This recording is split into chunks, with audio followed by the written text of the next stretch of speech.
Clip number 973۔ اس clip میں قرآن پاک کی سورہ فرقان کی آیت نمبر 40 سے 42 تک کی تلاوت، ترجمہ قرآن اور تفسیر قرآن صراط الجنان آپ سماعت فرمائیں گے۔ بسم اللہ الرحمن الرحیم۔ ترجمہ: اللہ کے نام سے شروع جو نہایت مہربان رحمت والا ہے۔ وَلَقَدْ أَتَوْا عَلَى الْقَرْيَةِ الَّتِي أُمْطِرَتْ مَطَرَ السَّوْءِ أَفَلَمْ يَكُونُوا يَرَوْنَهَا بَلْ كَانُوا لَا يَرْجُونَ نُشُورًا۔ ترجمہ: اور بے شک یہ اس بستی پر ہو آئے ہیں جس پر بری بارش کی گئی، تو کیا یہ اس بستی کو نہیں دیکھتے بلکہ یہ مرنے کے بعد اٹھنے کی امید نہیں رکھتے۔ وَلَقَدْ أَتَوْا، اور ضرور یہ ہو آئے ہیں، یعنی کفار مکہ شام کی طرف اپنے تجارتی سفروں میں بار بار اس بستی سے گزر چکے ہیں جس پر پتھروں کی بری بارش کی گئی تھی۔ تو کیا کفار مکہ سفر کے دوران اس بستی کو اپنی آنکھوں سے نہیں دیکھتے تھے تاکہ ان کے انجام سے عبرت پکڑتے اور ایمان لاتے؟ بلکہ ان لوگوں کا حال یہ ہے کہ یہ مرنے کے بعد دوبارہ زندہ کیے جانے کے قائل ہی نہیں کہ انہیں آخرت کے ثواب و عذاب کی کوئی پرواہ ہوتی، تو پھر ہلاکت کے آثار دیکھ کر یہ کس طرح عبرت حاصل کرتے اور ایمان لاتے۔ اس آیت میں جس بستی پر پتھروں کی بارش ہونے کا ذکر ہوا اس سے مراد صدوم نامی بستی ہے، جو کہ حضرت لوط علیہ السلام کی قوم کی 5 بستیوں میں سب سے بڑی بستی تھی۔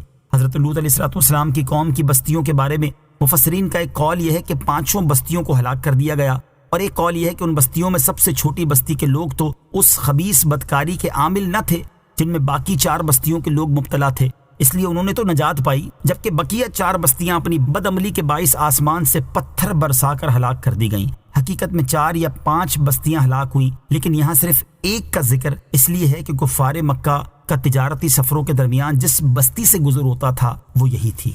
وَإِذَا رَأَوْكَ إِن يَتَّخِذُونَكَ إِلَّا هُزُوًا أَهَذَا الَّذِي بَعَثَ اللَّهُ رَسُولًا إِن كَادَ لَيُضِلُّنَا عَنْ آلِهَتِنَا لَوْلَا أَن صَبَرْنَا عَلَيْهَا وَسَوْفَ يَعْلَمُونَ حِينَ يَرَوْنَ الْعَذَابَ مَنْ أَضَلُّ سَبِيلًا۔ ترجمہ: اور جب آپ کو دیکھتے ہیں تو آپ کو ٹھٹھا مذاق بنا لیتے ہیں اور کہتے ہیں کیا یہ وہ شخص ہے جسے اللہ نے رسول بنا کر بھیجا ہے، اور کہتے ہیں کہ قریب تھا کہ اگر ہم اپنے معبودوں پر ڈٹے نہ رہتے تو یہ رسول ہمیں ہمارے معبودوں سے بہکا دیتے۔ اور اللہ فرماتا ہے ان قریب یہ جان لیں گے جب عذاب دیکھیں گے کہ کون گمراہ تھا۔